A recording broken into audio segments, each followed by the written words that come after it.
Okay, so when I will share the recording today, end of the day, you will see two sections. So first part and second part. Okay, so I can start now where we actually ended like half an hour ago. So we already analyzed a little bit about this requirement, right? So the way I'm thinking, you will be follow the same process when you become a QA.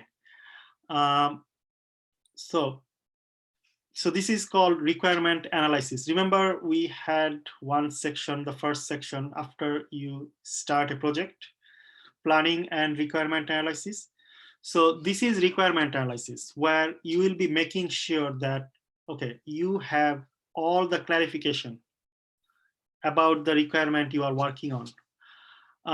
So this is just one sample. This is one very simple requirement I started. So we'll go more and more requirement analysis example, and you will get a project after 3 weeks or 4 weeks where you will be actually doing a real life example like project, doing some requirement analysis and then writing test cases, making a plan. So what is that plan actually? So now when you do requirement analysis, right?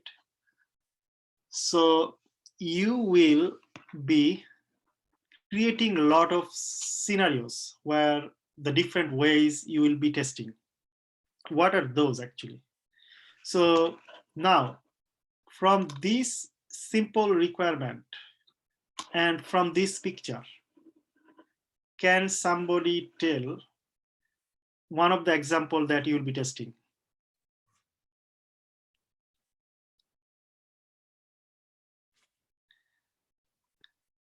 So if I give you this website and I tell you, can you test these two fields, username and password?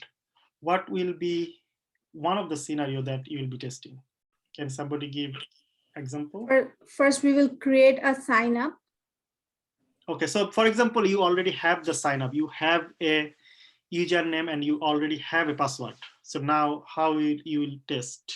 You would test an type the incorrect user password. ID and the password to see if we can log in. Okay, yeah. Teach, may I? How about we test the limits on the character, like how long the username could be or how long the password could be? Or maybe like uppercase, lowercase on the password or the characters on the password. Yes. Our username can be last name, first name. Yeah, all of them actually, all of your answers are valid answer. So now okay, so if I simplify and just summarize for basic scenario. So you will have actually more scenarios, but I'm summarizing for basic scenarios where you will start. So first scenario, for example. Somebody mute, please. Yeah, I can also hear some noise. Let me check. Okay, I can mute 1 second. Participants. Okay, I think whoever was, okay, they muted. Okay, thank you, whoever muted yourself.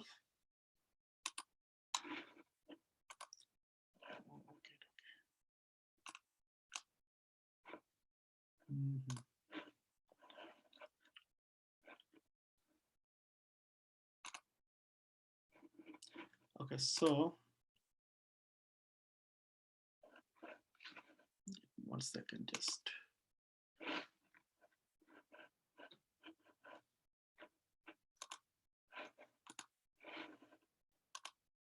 Okay, I just quickly checked something. Okay, so scenario 1, right? So the best scenario 1 will be, for example, valid user ID, right? So valid username, actually I spell wrong. So valid username plus invalid password. So this is your one of the scenario you will be testing. Can you check this? So what will be the expectation from this test? The expectation will be your login will be failed, right? Yeah, because of password. Invalid password. So invalid password, and you should see some kind of message. Your user ID or password is invalid. Please provide a valid user ID or password. This type of message, right?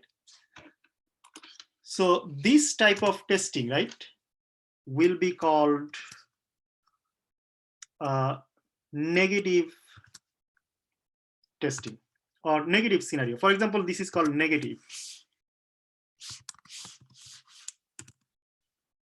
So this type of scenario, whenever you use invalid or unexpected input, this is called user input. Those are user input. Anything you provide, user input. So this is valid username and invalid password. So now similarly, what else you can test? So if you just copy and put it here. So I can say invalid, right? You see that now? Invalid, okay, there is another V. Invalid username and invalid password. Same expectation, right? Yes. Yes. So now you can test two other scenario. Basic, those are basic scenario, but here you need more scenario, as someone already mentioned, the length of password, special characteristic inside the password. You see that those are different scenarios coming in the future. Now, if I say invalid, actually, yeah, invalid username and valid password. What is the expectation here actually? Negative. Same thing, right? Yeah.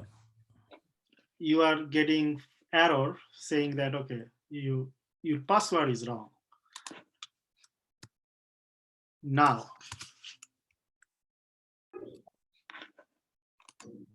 the last one,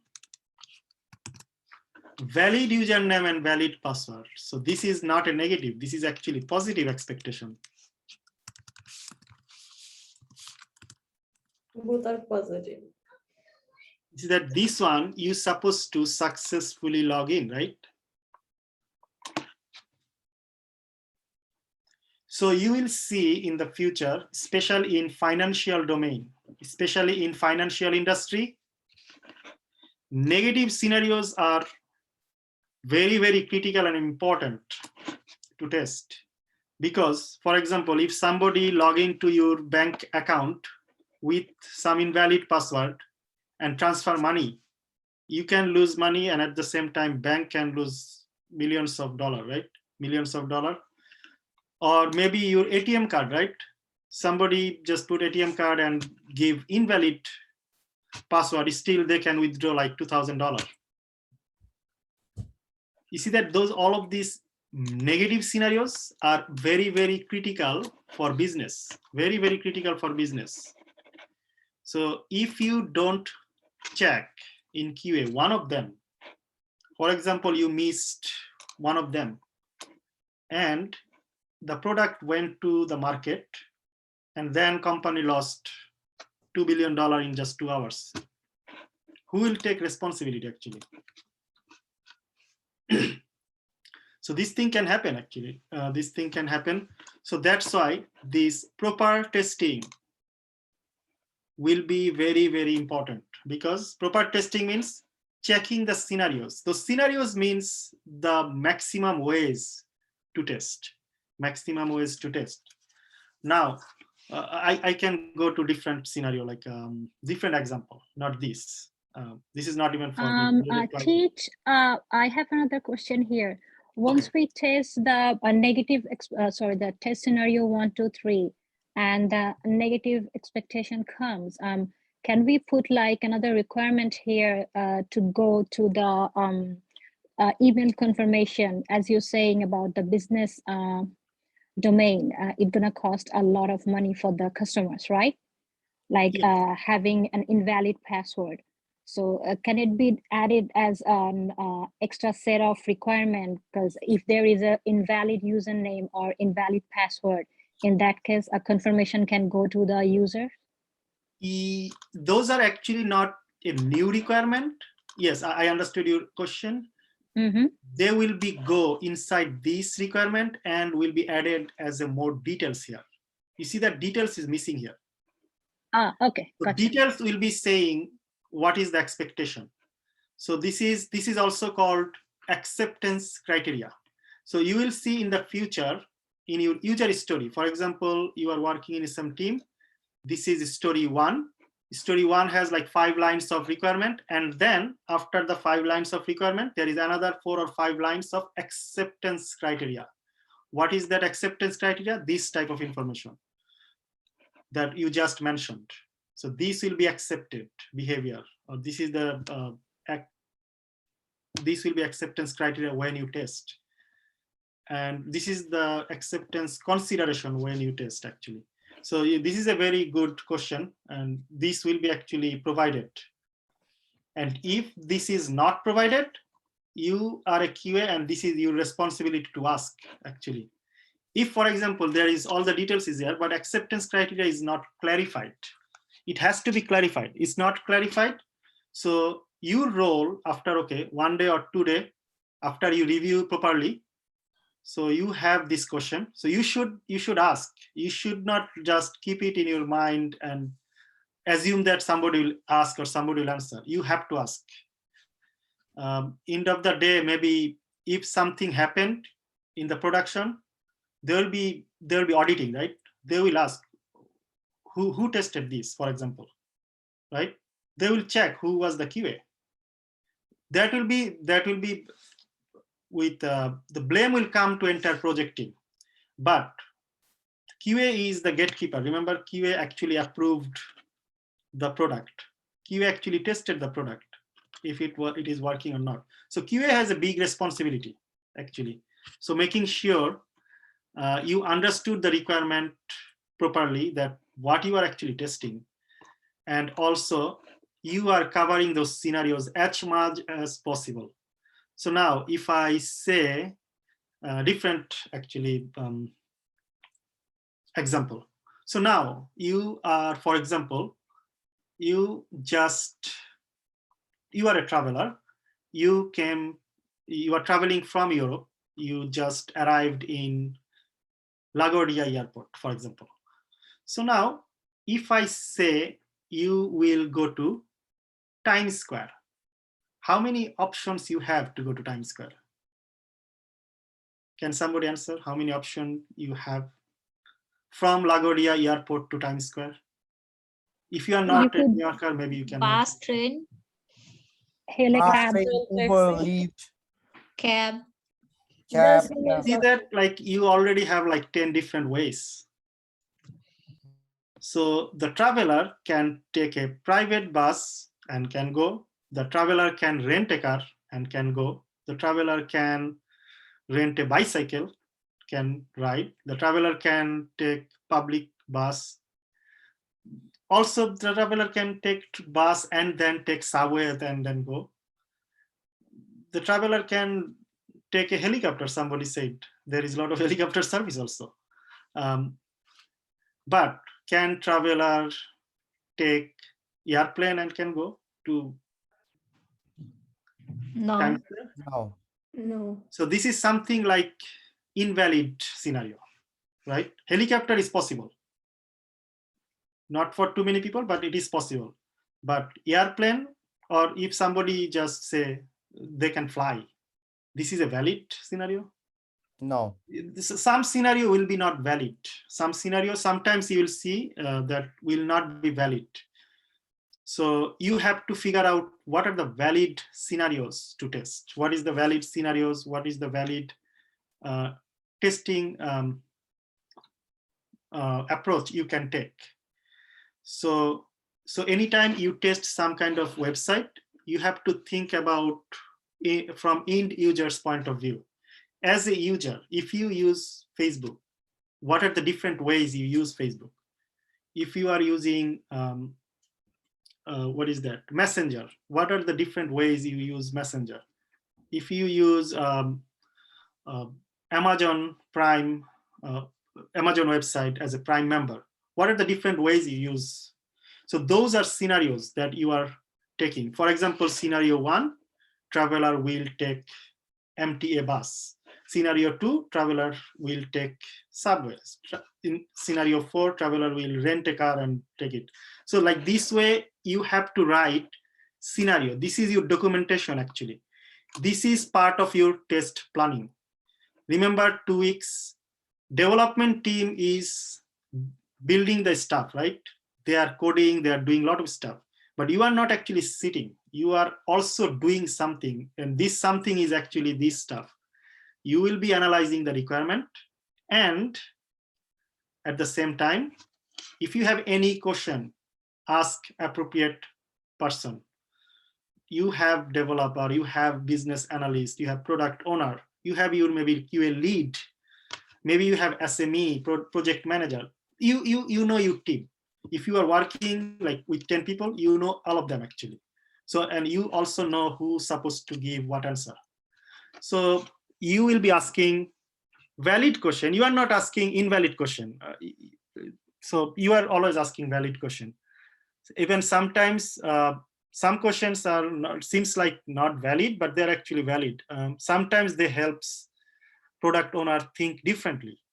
So this way, like they can actually add. So now at this point, right? For some reason, user giving these negative scenarios 10 times, and they're trying hard. They cannot get in. So now there is a problem, right? There is not a problem, but there is a question. You should limit, right? Now, project owner came back to the project team and said, okay, if somebody provide negative scenario 3 times, your account will be locked. You see that 3 wrong trial, account will be locked. It wasn't written here actually. Now from your experience, you are writing scenarios. So while you are writing scenarios, this actually came to your mind. Okay, what happens if somebody just tried 3 or 4 times with incorrect information? So product owner did not think that time. Now you give a suggestion, okay, what will be this scenario? So now he came up with, okay, if somebody try 4 times, account will be locked. You have to either email or call to customer service, somebody to unlock your email, or maybe then coming another thing, right? To unlock, there is another process. You have to go to forget password something, right? Something new solution need to be added here. You see that?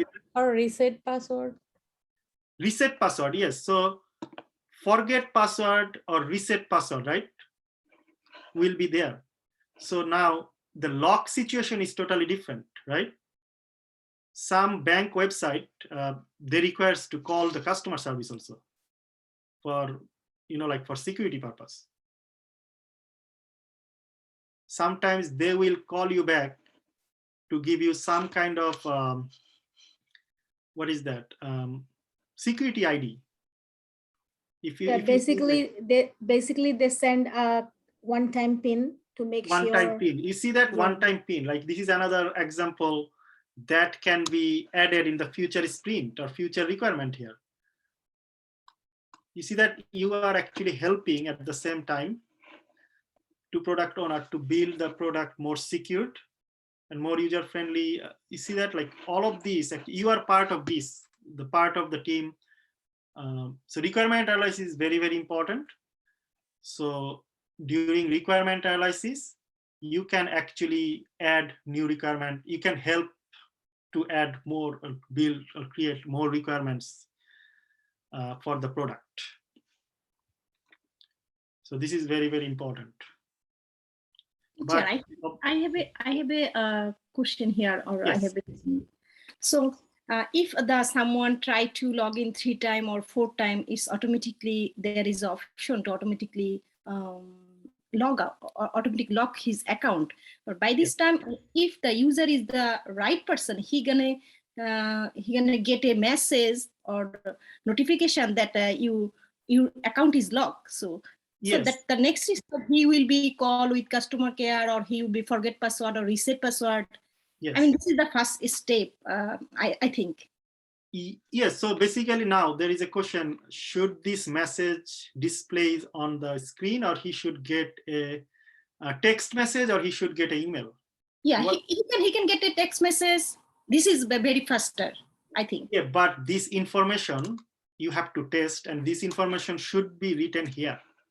Yeah, So- yeah, Anything is written here, you have to test as a QA. Anything is not written here, you are not responsible. okay. So now this is coming here actually. This is coming here because now this is a very important part, since you just mentioned scope versus out of scope. So as I mentioned here, anything part of your responsibility means anything is written and you have to test is scope, in scope. This is called in scope actually. So in scope, you can write in scope also. So I can write in scope, means you will be responsible. Now, if product owners say, this product is not applicable for mobile device, what does that mean? Anything mobile will not support this application. That means mobile device will be out of scope. You are not responsible for testing. You understood? Anybody has? This is a very important concept. You have to understand. Anything you are testing means you are responsible for testing is in scope. Means you are responsible as a QA. Anything you are not responsible will be out of scope. Means if it goes to production and somebody complain, I cannot log in using my laptop, or not using my mobile phone. That means this is expected, and you can actually say, okay, according to the requirement, mobile device was out of scope and we did not test. So you will not get any blame if there is an issue related to mobile device. So basically, you know you're in scope versus out of scope, and how you know that? Doing proper requirement analysis. So requirement analysis is very, very critical for avoiding any kind of future blame also. So if anything issue comes in the future, so you can be just saved just from requirement analysis. Means you have proper communication and all the documentation, right, were done properly. So this is very, very important, in scope versus out of scope while you do requirement analysis. So now you have all of these ready. So this is another thing, you have to make decision, different type of testing. As a QA, the expectation is you're supposed to know all of these different type of testing. Means there are list of testing types you will be learning next few months. For example, here is the list, like there is a small list. This list actually can be bigger, but those are some name. You see that unit testing, integration testing, system testing, end-to-end testing, UAT testing. You see that all of this name probably just brand new to you actually. This is a new name, right? You never heard this. This is just different testing name. Probably you can see this one, right? This one probably you will be maybe make you sense, okay, you are checking functionality of the product. Other than that, maybe this one will make you sense, okay, browser compatibility testing means if you testing in some product, are you testing in, it should be working in all different type of browser like Chrome, Firefox, Safari, Internet Explorer. So, but some of the name is totally new to you, right? Like, so important thing is you will be learning those in next 4 months, all of them actually. So now going back here, different type of testing, right? So once your scenarios are done, you already did your brainstorming, you are clear about your requirement. So at the same time, you are deciding what type of testing you'll be doing. So there are two types, basic types of testing. There's not only two types actually. So I can say two types here. This is two basic types, functional versus non-functional testing. So these functional versus non-functional testing actually now have many different names like this. So if you see here, right, for example, this one, integration testing, this is actually part of functional testing. If you see regression testing, this is actually part of functional testing. If you see UI testing, what is UI? User interface. Anything you see on your laptop, desktop, or mobile device on a screen, anything you see on a screen, this is called user interface. UI testing, right? So UI testing is part of both functional and non-functional testing. Load testing, for example, right? This is a non-functional testing. So all of these, what are those and why are those functional or non-functional, you will be learning with details as class move forward. So I will start today a little bit. You already got some idea from Joel Weiss session from last week or Saturday, that what is the difference between manual versus automation, right? So anything I'm using. Sorry, I didn't join that class. This is my first class, so I didn't Okay, know. okay. So yeah, no. So no problem. We'll be sharing the meeting recording with you all, but those are like very high level, right? You will be knowing these with details in the future classes also. So I can give you some high level details here at this point.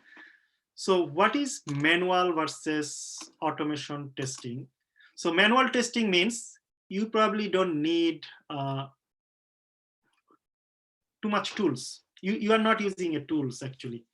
Means your main tools is your two eyes and this, you see that mouse pointer. So you will be using your eyes and checking every single details through your eyes. This is called manual testing. Basically, you are manually checking every single details using your eyes. But automation testing will be whatever you are checking through your eyes. Now you are writing some programming code and giving the direction through programming code, and this programming code will be testing exactly same thing that you are actually using mouse or eyes and everything. So in automation, you need use of tools and use of programming language. But manual testing, you need some programming language, basic, very, very basic, and you need some tools also, but they are not too much technical. So automation testing will be a little bit technical and you require practice. Remember we said 15 to 20 hours of practice, and a lot of this practice will be going to automation testing. And in the current market, right, automation, if you know automation testing, you will always have a high chance to get job as quickly as possible. And you will be always a strong candidate compared to manual testing candidate. So if you know both, you will be always very strong in the job market. Like 10 years ago, or still there are a lot of manual testing role in job market, but to be more competitive and to be actually stronger candidate, we always actually give our concentration or emphasize on automation testing a lot, because that will make you stronger candidate and will help you to get the job as like quicker. So I can give you some quick example actually. If I go to, okay, here, right? For example, I am going to udemy.com. So this is udemy.com, right? So now you are a QA tester. Now you are checking this login functionality. You see that I typed udemy.com, then come back to Udemy, and then see if login option is here or not. If I can click login or not, right? If I can click sign in or not. So if you click on sign up, for example, you see that you have to give your name, you have to give your email address, you have to give your password, right? Similar to my example previously, right? See, sign up, you have a password. Now, once you give the password, they will say if this is a valid password or not, if this is invalid password or not. So if you give anything, right? All of this information should be coming from your requirement. Maybe there is a requirement 1, requirement 2, requirement 3 you are working on. So this requirement has all the details, that what should be a valid email type, what should be a like user password, right? What like name and everything. And name, maybe there is the limitation, right? There should be no more than 40 character long name. So there are a lot of details, business logic. This is also called business logic. You see that requirement will be sometimes discussed as business logic. So business logic means all the information, all the logics provided by business people. Business means part of your product owner, business team. Means all of these logics will be end of the day related to the business done by Udemy, right? So any of these logics will be actually helping Udemy users.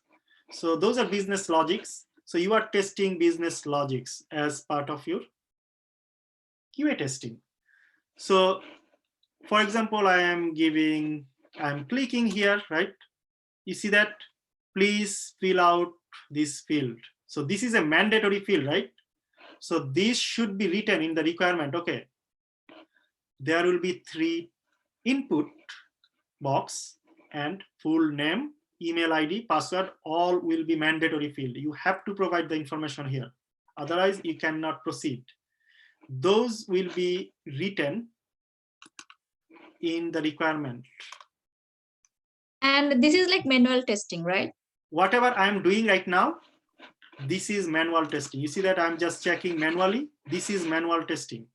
But before manual testing, you always have to make sure your test plan is ready. All of your steps are ready, written in plain English, step-by-step process. This is called test scenario and test cases, and also overall everything test plan. So we have at least several classes on those actually, because those are very, very important, common task that you will be doing in your entire life as a QA. So you need those, you need to do those properly. So you just not gonna read the requirement and start manual testing. It's not gonna work. You have to first take some times to analyze, and then take some times to write step-by-step process like this. And now you have a scenario. Now you have to write, like for example, to test what is the step 1. Then you have to write after that what is step 2. Something like that. You have to first clearly document, clearly write. And not only you will be writing, right? After you write, you will be reviewing. You have to review this with your teammates, with your project teams, because now you wrote 10 scenarios. but maybe one of these scenarios is invalid, and at the same time you maybe missed 2 other scenarios. So your team member, project members will review it and they will suggest you, okay, this scenario is not valid, you can remove it. And according to the functionality or requirement, we believe you missed these 2 sections or these 2 scenarios. You can update this. So you always have to review these scenarios with your team, with second pair of eyes.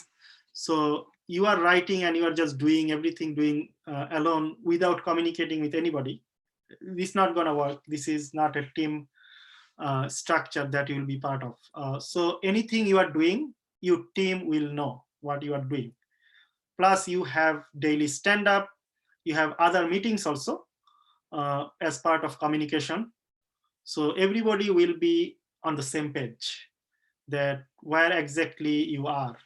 If you have any question, you're supposed to ask. You cannot ask, like you have 40 days to test. You cannot ask a question on day number 13 or day number 12. They will ask you what you did like on the first week. Actually, you're supposed to ask this on first, like after 2 days or 3 days. You cannot just wait until somebody asks or until you get the answer automatically. You have to ask as quickly as possible because you have some timeline, right? You have to complete this task in maybe 2 weeks, maybe 3 weeks, or maybe 4 weeks.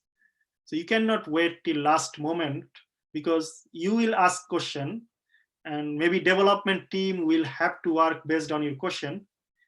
So there is a lot of dependencies with each other. So you have to ask question on time. But if you know the process, you know what you have to ask.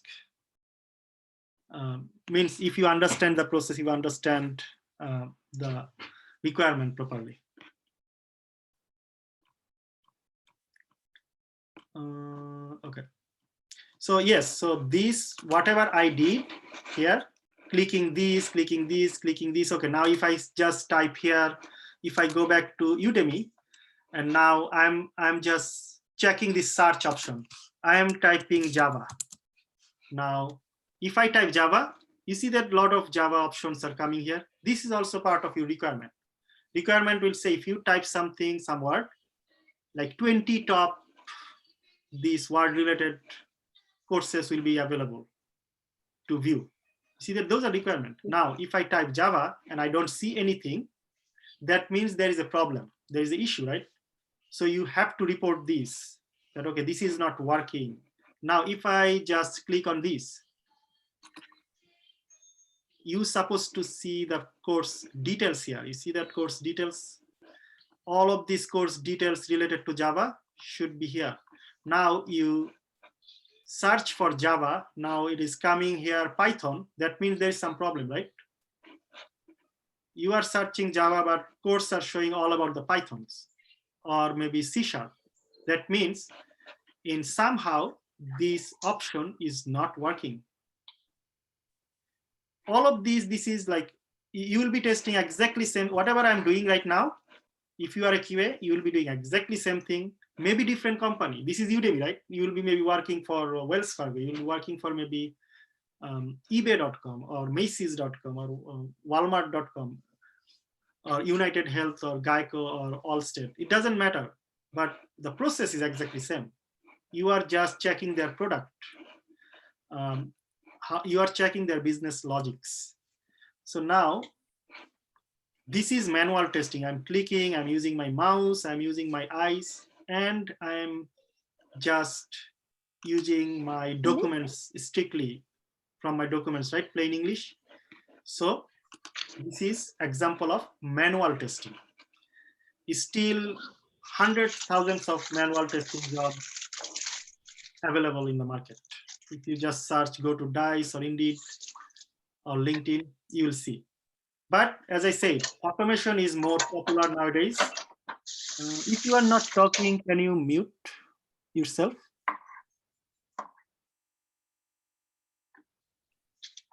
Okay, thank you. So yeah, so now there is another thing is automation, right? It's very, very popular. So now you have to do this same thing again and again and again, every sprint, maybe every day. So it is not so reliable sometimes. Sometimes you maybe did not sleep enough last night, and today morning you came to work and you are testing something. You are very tired, you missed a lot of stuff maybe. So you probably missed some important part and it went to production, and production, then there was a defect, and that can actually be costly, right, for the company. So now what automation do? So as I said, you will be using some tools and you'll be writing some programming command, and you will be just saying, okay, start, write the testing, whatever you're testing, start it. You don't have to do anything. Just this automation tool or command will be testing everything you are doing, all the steps. Because of doing this for automation, you need some programming knowledge, right? For like Java and some tool knowledge. And basically you will be learning this next 4 months. Any question at this point? Anybody else? Yes, I have a question. The manual testing and automation testing, Yes. we have to learn both of them. Yes. No So matter what. you will be learning both of them during the course. Okay. So as I said, automation testing will need additional practice that I said earlier also, like I say, like 15 to 20 hours of per week study time or practice time for homework and other thing. You see that big part of this time will go to automation practice. Okay. So now this is different type of testing you will be mentioning. So maybe your company will be saying, we will not be doing any kind of automation testing. So automation testing will be out of scope. So now there are a lot of other testing, different type of functional testing, different type of non-functional testing, different type of back-end testing. So what is functional testing actually? So functional testing means you are checking the functionality of the product. So anytime if your input gives output, that will be a part of functional testing. What does that mean? Your input means, okay, you are giving Java here, you can see related stuff. There is output. There is a follow-up page or follow-up screen or follow-up output that will be shown. If you click on this button, if this page change, that will be a functional testing. Now, if I click Udemy, this is a part of functional testing because I know if I click Udemy, it will go back to Udemy's homepage. For example, this. You see that? So this is part of functional testing. Now, if you click this picture, you see that I'm clicking this picture. This picture is not part of functional testing. This part of will be your UI validation, the design validation. So this picture will be part of your design validation or UI testing. Remember we said there is UI testing here or user interface testing. So user interface has both functional and non-functional testing. So at this point, this everything will sound like a lot of stuff or overwhelming for you, but after a few days, you will see all of this testing you are doing somehow. So for example, what is that integration testing means actually? So integration testing means how each of these, you see these components are integrating with each other. See that each other? So now, right now I'm doing integration testing in front of you. If I click sign up, I'm going to another page. And this is actually part of integration testing and functional testing and UI testing. You see that all of this testing sometimes you are doing together. So what is UI testing actually? UI testing means the design. You see that? So you're supposed to see this thing in this middle of this page, right? What happened? You're supposed to see middle of the page, but everything is coming in this corner. That means design is wrong. UI validation is failing. So you have to report it as a QA. Everything is working, but all of these three move to here. So this is not correct. This is not expected. So you have to report, and your test case will fail basically. UI test case will fail. So now I am clicking here Udemy, it is going back to homepage. So this is integration testing. I'm doing integration testing. I'm doing functional testing. And at the same time, I'm doing UI validation as well. So, and what I did, I just did manual testing. I just did manual testing. So what other testing you are doing actually? As I said, this is another big part of your testing, back-end testing. So this back-end testing actually is a big topic because you need several classes for this back-end testing. So everybody, so your actually life, your entire life is part of your back-end testing. You are part of this back-end testing every moment, everywhere you go, actually.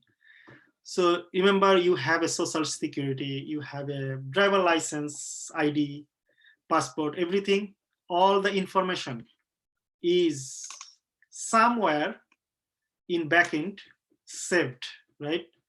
If you go to airport, right? You scan your passport. How they know your passport is valid actually?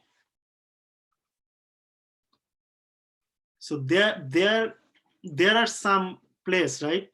There is a place where all of your information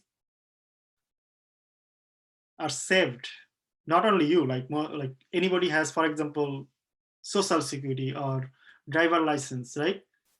There are some centralized system, right? Where your information is saved.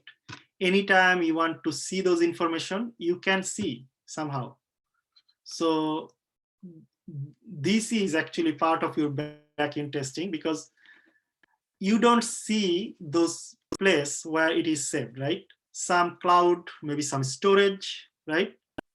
Where everything is saved. So in this backend testing, there will be two different types you will see in the future. One is database validation, also will be part of your SQL database validation, and another will be API testing. So API testing is a big topic. API testing also need 2 classes. Database testing also need at least 2 to 3 classes.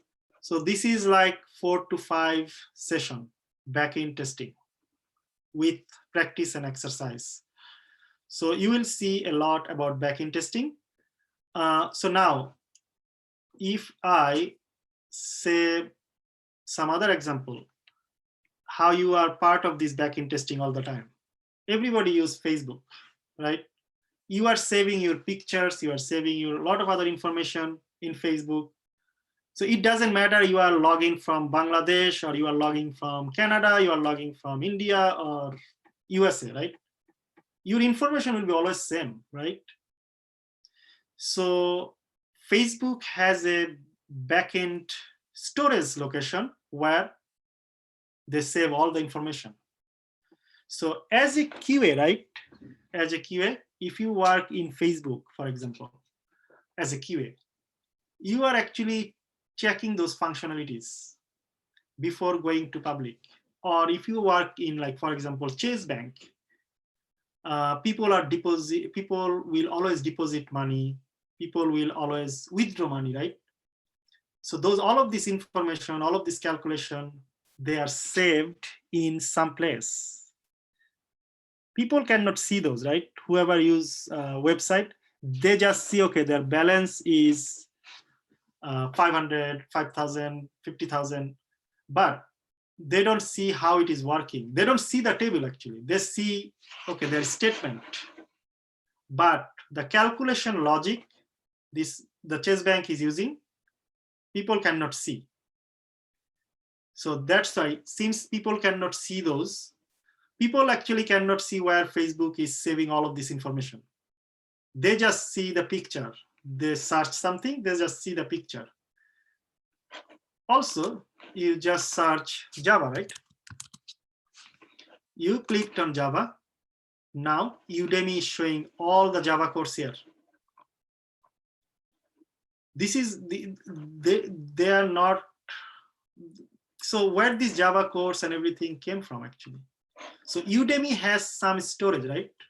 You don't see those storage. There is a backend place, backend storage, where all of this information are stored. So now, but as a QA, you will be checking those backend stuff, where this information are like being saved. This is not for public. This is for testers, developers who works in the product, building the product. They can see only. Public will see just this information, but public will not see exactly where this information are saved and how they're saved. So if you work for a bank, for example, you will see you are checking all of these tables. There are hundreds of tables. Okay, one table will have customer information, maybe. One table will have maybe all the details about your deposits. Another table will have all the details about withdraw, like this. Another table will have all of your balances, expenses, other thing, right? So those tables are actually located in some database system, some storage, cloud system. You don't see those. Public cannot see those actually. But before going to public, development team, testing team need to check properly if they're working correctly or not. Now, if you withdraw 500 and your account had $2,000, right? So now you should have 1,500 balance.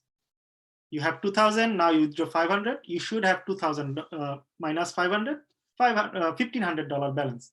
So now, all of the sudden, these functionality moved to production, and now customer withdrawing money, but they're not actually deducting actually, right? So you withdraw 500, but it's still showing $2,000. You withdraw 1,500, it's supposed to show 500, right? But it's still showing 2,000. So who is losing money actually? Bank is losing money, millions, billions of dollars. So if you don't test properly this functionality, bank can lose millions of dollars, billions of dollars. So those are important actually. So backend testing will be very, very, very, very critical, especially for financial industry, healthcare industry also. You'll see you are checking all the backend related tables, backend related information.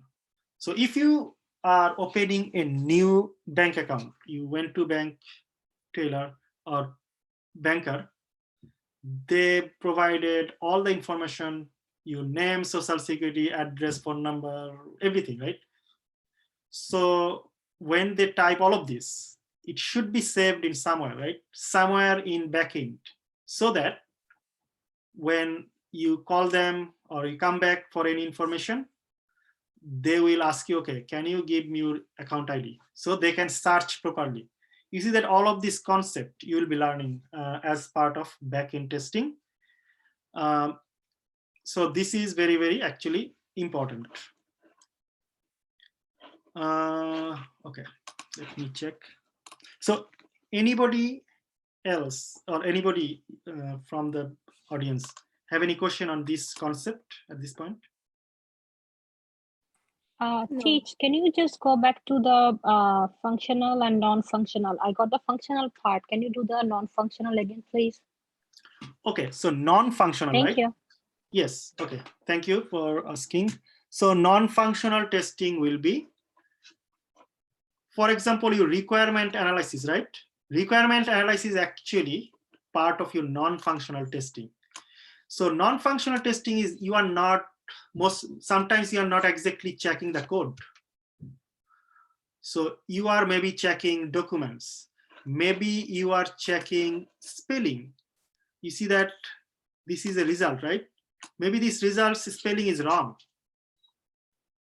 This will be part of your non-functional testing. So sometimes UI validation means design validation will be part of your non-functional testing.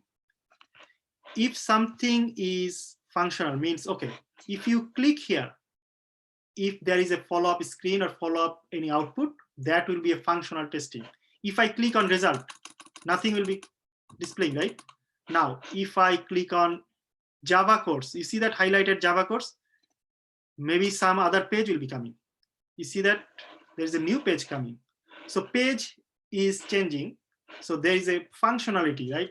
You are checking the functionality on specific tab, functionality of specific icon, functionality of a specific input box, functionality of a specific button. You see that all of this tab, button, highlighted input box, search box, those are part of functionality. You are checking exactly code, how they're working as a user point of view.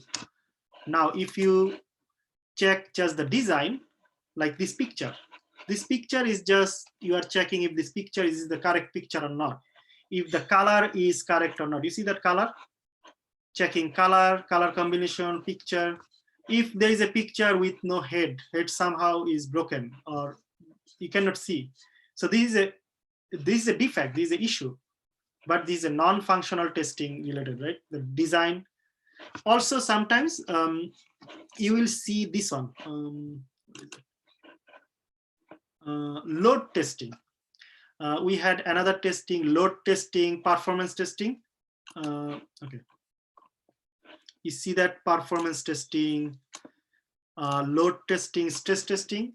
They are actually non-functional testing. They are kind of your traffic related, nothing code related. So what is traffic related means, okay. So now this question, non-functional and functional, you are going back to add another requirement here actually. So your question actually helped me. Okay, if I am a product owner, I just found another requirement that I can add here. What is that requirement? How many people at the same time can log in? This is a requirement. That actually. was the requirement I asked the first time. Then you removed the if there was another part here that you removed. Okay, yes. So, okay. So, but for example, this is not given there, no details here. So now you are asking this. So this can be a valid question and a valid new requirement for the product owner. So he can say, okay, I want at least 1,000 people can log in at the same time. So this is a new requirement. So this requirement actually will be part of your non-functional testing also. Now, what happened if more than 1,000 people log in at the same time? For example, this Udemy has a requirement is 10,000 people can log in at the same time, or 1 million people can log in. So now if more than 1 million people log in at the same time, you will see the system will be very slow, or maybe it is it's not working correctly. So this is actually the performance or load. You see that stress testing. So it cannot handle after that many users. So if you check any kind of this performance or load testing, that will be part of your non-functional testing. So that will be your actually like connectivity with database or connectivity with your storage, right? How fast is that? This is nothing related to your coding. So Got you. Just another Yes. question. Sorry, Tej. So if it's gonna go through the manual testing, just Yes. I'm asking, it's a silly question. So you said just for curiosity's sake, let's go with Udemy can handle 1,000 sign up at the same time. Yes. So if I want to test that stress testing, so Yeah. as a manual tester, we have to pick 1,000 manual tester at the same time and try to sign up. Isn't that something an impossible scenario? This is not impossible scenario because we have some tools. They have actually where you can actually can create actually 100 users or 1,000 users at the same time and test. These are simulators. This is simulate. There are some tools. Remember, you're gonna use several tools to test different type of scenario. So this type of scenario will be tested by some other tools also. For example, JMeter. JMeter will be another tools where you can say, okay, check this scenario with behaving as a 10,000 user. So that will be a tool. You will be using a tool. As a I person, thought, you cannot use more than manual tester tool doesn't can. use code. Yeah, but that will be actually no. You will be using sometimes tools, and those tools will be very Okay. simple, straightforward tools. Okay, got it. Thank you. You're welcome. So yeah, so manual. So this is another question actually should be clarified. So automation definitely need programming language, but there are some pieces of manual testing. For example, database testing. You need SQL. SQL is kind of formula that you will be using to check if data displaying correctly or not. This is another programming language. It will be very simple, but you need those. Similar to Postman, right? Postman will be another tool. You will be using connectivity. For example, your URL is working correctly or not. So that Postman, you will be using some other programming type of language like JSON. So this is kind of programming language, but those are very straightforward and easier to understand. But for example, Selenium, like regression testing, you'll be doing automation testing, right? Selenium is little bit more details for automation. So you need more practice in Selenium with Java. So yeah, it depends. So manual will not require any programming language. This is not true. There are some programming languages for manual testing also, but that will not be too tough or too much technical for you if you just follow the class and practice accordingly.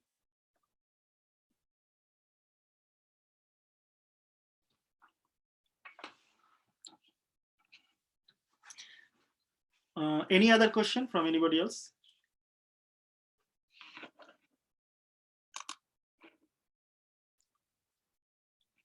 Okay.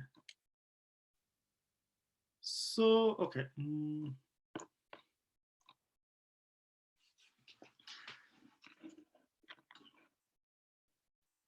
Okay, so you will see a lot of other things like smoke testing, regression testing. These two, you will see a lot of automation. You will see a lot of automation in these two. But that will be coming in the future class. I don't want to actually make you more confused. This is a little bit earlier to explain all of this. So I think this will be actually just example of testing types that you will be learning. Another one is this one, for example. This one will be, you will be seeing that ADA testing or 508 testing, right? So this one is a little bit interesting. Not all the company you will see this testing. This is for testing to support disabled people. So this is actually part of American Disability Act. So for example, for who cannot see properly, right? Who cannot hear properly, who cannot use mouse properly. sometimes you have some specific testing for ADA testing. But you will see all of this in more details in the future class.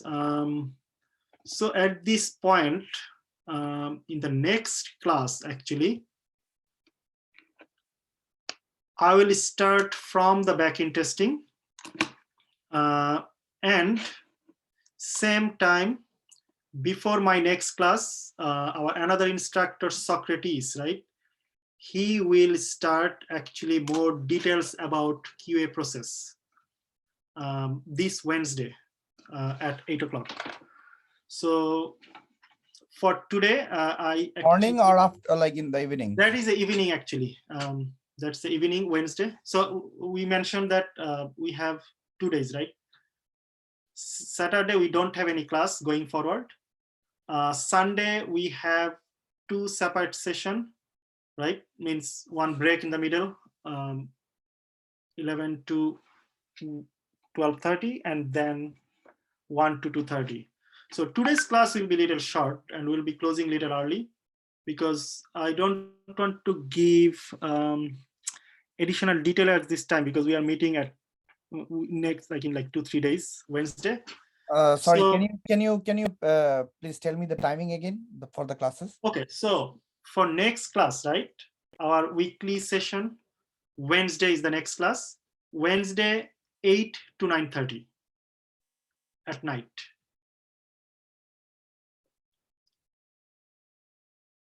And we don't have any classes on Saturday, and Sunday we have 2 separate sessions, 11 to 2:30, but we have a break in the middle.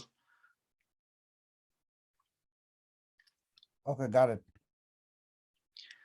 Okay, so I will actually, if you have any related question, you can ask anything. Today is just the first day. I don't want to introduce any new topic today actually, but I will share this document with all of you who joined today. Also meeting recordings also. So if you have any question, just you can ask. Are we getting any homework today? There will be no homework, but there will be a quiz. I will actually share a quiz, and quiz will have 10 questions. They're very short question based on our discussion today actually. So quiz I will be actually sharing with you tonight. Okay. So you Thank can you. actually So- basically provide us back the answer before. So if you can Wednesday class. share it in the email also, because yesterday's recording you only shared in WhatsApp. Okay, yeah, no, yes, I will share. Okay, going forward from today, I'll be sharing everything in both places actually. I forgot, I think yesterday about the email, I think. So, I didn't get any sharing yesterday, teacher. okay. Who is that actually? I'm Hasina. Oh, okay. And Okay, I will actually make sure that you are in the email, and because I will definitely share everything through email from today. thank you so much. You're welcome. So I'm actually closing a little early today. So if you have question, you can ask any related question, any future question. or any- Teacher, I have a, sorry. No, go ahead. I will ask later. Go ahead. Yeah. I have a question about the backend testing. You told that every software we had as a tester, as a QA, we have to test backend test. So, for example, you mentioned that there is a lots of people have an account in a bank, so they have lots of information in the backend. For example, they have a ID information, they have a social security number, and they have phone number, and they have also zip code. So when as a tester we start gonna test, is that when developer finish the software and they pass to the QA for testing, Yes. that time when we test it, when we start the test, is gonna be information in the software software, because if we don't know there is a 3 or 4 table information, because this is the first time there is no user yet. We can pass the software approval, then the people use the software, then they have the lots of data information about the public. So as a QA tester, when we start the testing, how I know the information over there, is that working or Yes. not? Actually, this is a very, very important concept related question. Actually, this is very important question. You will definitely need this to become a QA. So you will learn more in the future class, but I can tell you now. So you saying development team is building the software. So this is part of your actually test planning. So based on your requirement, right? Maybe you don't have to do this backend testing based on your requirement. Maybe on first sprint, for example, you have to just check UI design where there is no backend testing required.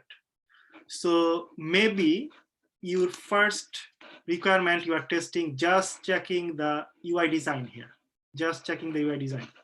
So now, when you will be testing or not, what is the plan? So this is part of your requirement analysis also. So after your requirement analysis, you are creating a plan, right? Remember I said test plan is just right after requirement analysis. And in the test plan, there is a lot of section. So the question you ask, this is part of your data preparation. So sometimes you have to make sure you have proper data also to test. So if you don't have data in QA, development team will provide the data. If development team doesn't have the data, product owner will provide the data. So you need some data to do backend testing. So you will definitely need test data. So this is test data. Data preparation is part of your test planning. So while development team is building some software, at the same time, you are creating test plan. So you test plan, you will make sure if you do backend testing, you have test data also. If you don't have, you have to communicate with the team. You have to communicate with maybe business analyst, development team, and product owner. Sometimes product owner will provide you data, and sometimes they want to test with real data actually. And sometimes they will be testing with partial data. They will be by masking. They don't want to give you social security, somebody else social security, right? So they will be just randomly changing and provide you the data. So this is actually sometimes QA's call. If you don't have data, you have to ask proper person, we don't have data, can we have the data to test? Sometimes you have to create the data actually. So now if you have table before starting of testing, you can just simply add data in the table. This some sample data, sample test data. You will be learning how to create those sample data also in the table using SQL. So for example, SQL insert query, you will see in the future, next class, that you are inserting new data in the table. Another SQL query is update. So for example, you now living in New York and next month you are moving to Florida. So you call to your bank and your bank will update your new address. So you see that update, there is a SQL update query that you will be using to update that data from current to new, or whatever was old data now will be updated with new information. So all of this information you have to actually know. You have to know the process. If you don't have the information, you have to ask.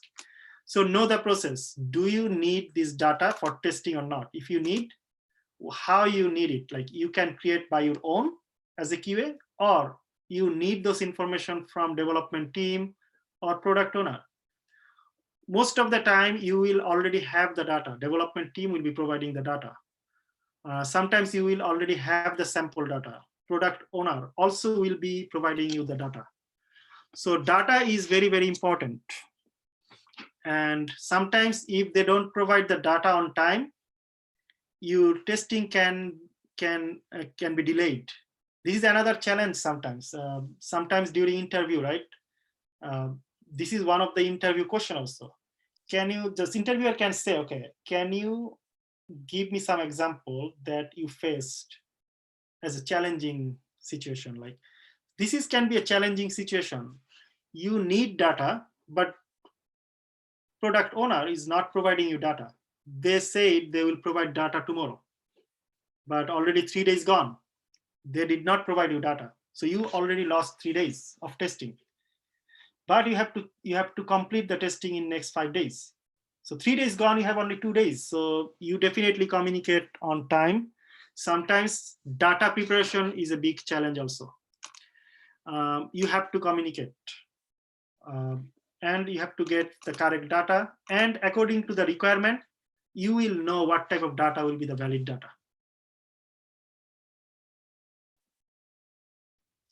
So you got the answer? Or? Yes, thank you so much. Okay. Thank you, Any other- Hasina. That was really a great question. A lot of information. Yeah, this is a good question, because in real life, you will face this issue a lot, actually. And yeah, sometimes in interview, I'll also ask this type of question. How you handle this type of scenario. Basically, always handling, whenever comes about handling scenarios, this type of situation, communication will be number one. Communicate with team as quick as possible. Somebody wanted to ask another question. You can ask also. Yeah, Teach. Is Joel Bhai there? I wanted to ask him something. I don't think so, Joel Bhai, right now in the call. That's fine. The question was like, he asked us to Google and search for more about SDLC, STLC. So the thing is, there are a lot of things on the internet. Is there like a specific site you would recommend from where we could read up those things? Okay. Okay, so yeah, so we will be providing notes also. Yeah, so that's okay. SDLC, STLC related PowerPoint slides you'll see next class. Yeah, but there is a lot of information in the website actually. We will also have Udemy courses. So you actually don't have to Google at this point, just wait for next class actually. You will see all the details. You will find all the details. He probably asks you for your personal interest. If you want to know more, you can search. But we will actually guide you for all of these details in the future class also. All right, thank you. Teacher, I have one more question. Do you mind to share with which application we use for the next 4 months? For example, Java, Selenium, and also SDL, also SQL, also Jira. I don't know who Yes. So this is actually course outline, right? So we are almost done with this documenting final outline. So okay. I am hoping by end of this week, actually, we'll share the entire course outline with you with a specific topic. Yeah. And one more requirement from my side, I want to share with you. If that possible, you can share with us before the class, 1 day or 2 days. The next class course is the continue with this. So we can take ourselves little bit preparation. Otherwise, I can understand within the class. If we have don't any idea or if you have don't any knowledge, I can understand that time. It's my problem. I'm no. This is really good. Good actually. Yeah, I agree with her. We will be actually share the topic with you all. This is the first week, right? So we will once we'll share the document, means not documents, the outline. So maybe, you will know. Okay, teacher, next teacher, maybe you have the plan. Teacher, yeah. Maybe you have the plan. I don't know. That's why I don't want to stack. That's why I request you. Sorry for that. Okay. No, sure. No, we'll share with you. And this is definitely true that if you can prepare a little bit before coming to the class, it will be much clear, like you will have better understanding actually. And also, but one thing I can say, Wednesday you will see more SDLC stuff. Thank you so much. You're welcome. Any other question from anybody else?